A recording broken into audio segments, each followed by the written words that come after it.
WTF, guys. I take a day or two off, and I have so much to go over with you guys. So as you guys may remember, 2 weeks ago, we talked about how Fetterman ended up in the hospital, self-admitted. That was February 15th. And he is still institutionalized in the hospital, and yet somehow is still co-sponsoring bills coming out of the Senate. Speaking of senators being sick and in the hospital, California Senator Dianne Feinstein is hospitalized for shingles. That's what they're claiming anyways. The first openly gay mayor of College Park, Patrick Wojahn, spelled different than the Wuhan lab in China, so probably no affiliation, was arrested for 56 counts of child porn. You know, when a dog bites a kid and they have to put that dog down, that's what should happen to people who do shit like this with kids. China is to send Russia equipment and basically tells the U.S. to shut the fuck up because we've been doing the same thing to Ukraine. Can't really argue with that. The Air Mobility Command removes tail numbers and unit information off of planes.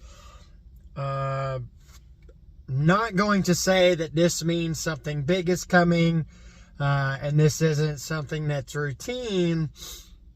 But Justin Bieber cancels his 2023 tour due to persistent facial paralysis. Some people think he just has to finish getting that roof put on so he can get paid first. We'll see how this goes.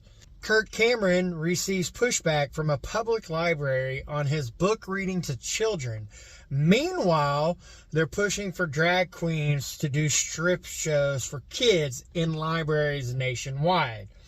Strangely enough, this took place in a Hendersonville, Tennessee library. Tennessee is a mostly red state. However, Hendersonville is just north of Nashville.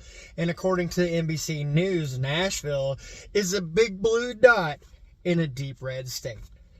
The Pentagon Inspector General is claiming that Biden is hiding all kinds of classified documents detailing side deals that he made with the Taliban and against the U.S. troops just before we pulled out of Afghanistan, arming the Taliban with all kinds of weapons and Humvees.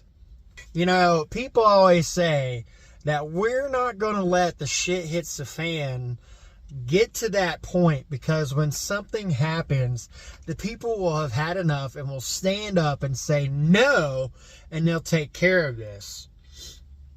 But is that really going to happen? I mean, let's think about this for a minute. They have been telling us what they're doing since at least the 50s.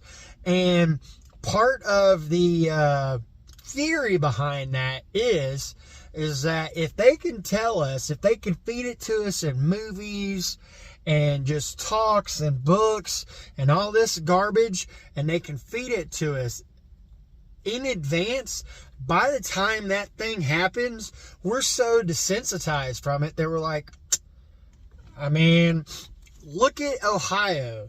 There was a movie a year before the train derailment about a train derailment and chemical spills in East Palestine, Ohio. A year later, it legitimately happens. The rail company sets the shit on fire. Rail company sets the shit on fire, putting toxic chemicals that were used in chemical warfare out into the country for the United States citizens. Against the United States citizens.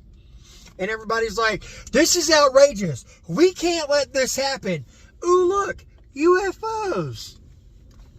They desensitize us, and they keep putting all this shit out there and then distract us with all these things. Hey, look over here. Well, you don't see her fucking stabbing you in the back over here. Death by 1,000 paper cuts.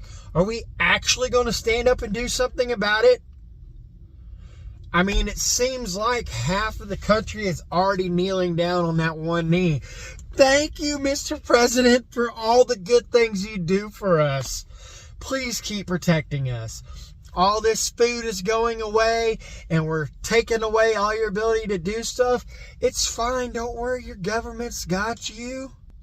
I hope that you all, in between all this horrible shit that is going on in our country right now, let alone the world, I hope you all take the time to stop and enjoy the beauty of the nature around you, the time with your family, and have some good stuff. Because if you dwell on all this negative shit all the time, it is going to drive you crazy. You will go fucking nuts. It's gonna happen. You gotta find the good stuff and celebrate that good stuff and hold on to it for as long as possible, because the world's a shitty enough place without you not paying attention to the good shit. That said, don't be a statistic. Get your shit together and stay ready so you ain't gotta get ready. And remember the words of my boy George Washington: stay strapped or get clapped.